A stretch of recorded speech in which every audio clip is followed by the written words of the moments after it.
Book list.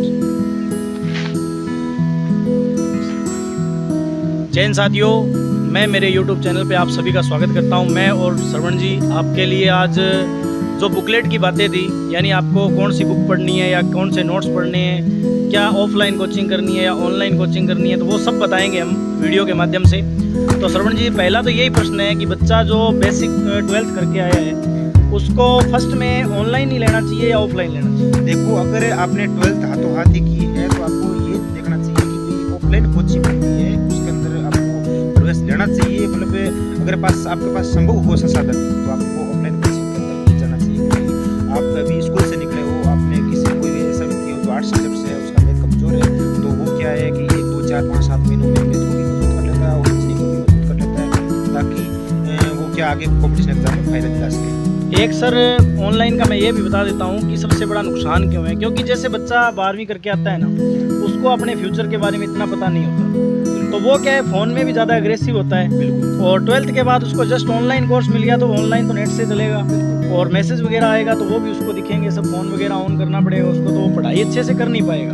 बिल्कुल। देखो, पहली चीज़ तो ये है, सर ने सही बात बताई है कि भाई देखो, फ़ोन है, मोबाइल फ़ोन है, जो सेल फ़ोन है, इसमें क्या होता है कि हम जैसे तैयारी करने लगते हैं, डिस्ट्रैक्शन जब हम भी लगे हैं तो हमारे पास भी डिस्ट्रैक्शन होता था। भाई तैयारी फ़ोन से तैयारी करना एक टफ काम है, रियल बात तो ये है। क्योंकि ऑनलाइन आप तैयारी करोगे तो आपके पास या तो आप किसी जॉब में सिलेक्टेड हो तो फिर आप ऑनलाइन तैयारी करोगे, क्योंकि आपको आगे जाना है तो आप ऑनलाइन तैयारी कर सकते हो। और यह चीज़ ये होती है कि आपके पास इतने अभावग्र संसाधन में हो कि आप ऑब्जर्व नहीं कर पाते हो, तो फिर आप क्या भाई फ़ोन से कर सकते हैं, वो बंदा कर सकता है।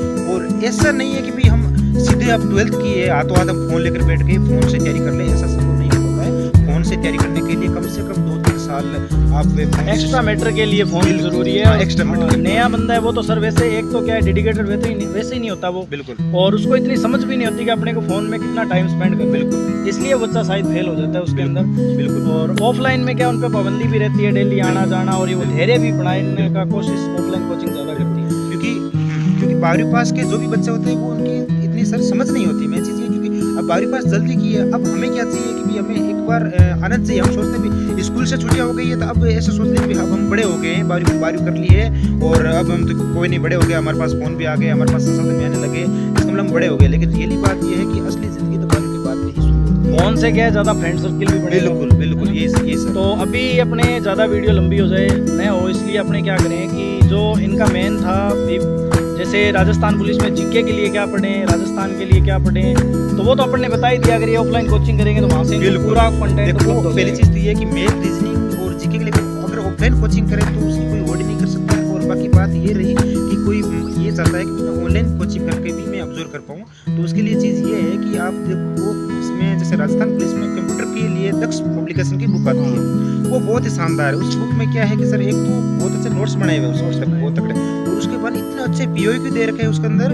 कि हम बहुत कुछ चीज़ें दक्ष पब्लिकेशन बुक से हम ऑब्जर्व कर सकते हैं। और बाकी चीज़ रही राजस्थान जीके के लिए, राजस्थान जीके के लिए आपको ज़्यादा मतलब गहरा अध्ययन नहीं करना, हमें RS नहीं पढ़ना, हमें कांस्टेबल पढ़ना है, तो उसके लिए आपको एक बार आपके पास टाइम है तो थोड़ा सा ज़्यादा पढ़ लो, लेकिन लास्ट तक क्या है कि आपको थोड़ा बहुत कम भी करोगे तो राजस्थान जीके में भी आप नंबर ला पाओगे। करंट और महिला बाल अपराध का लास्ट में हो ही जाएगा। वो करंट और महिला बाल अपराध का, क्योंकि महिला और बाल अपराध है वो लास्ट में ही करते हैं, क्योंकि उसमें क्या है कि योजना आती है सर, आजकल की योजना वाला चैप्टर है, तो योजना हमेशा अपडेट होती रहती है, क्योंकि योजना के जो आंकड़े हैं वो अपडेट होते रहते हैं, इसलिए वो लास्ट में। तो हमारा जो नॉलेज था, हमने जो ग्रहण किया इतने साल इस कंपटीशन लाइन के अंदर, सर ने भी 2 से 3 नौकरियां भी पा ली हैं और मैंने भी नौकरियां की है, 4 से 5 नौकरियों में मैंने सिलेक्शन लिया है। तो हमारा ये अनुभव हमने आपके सामने साझा किया है।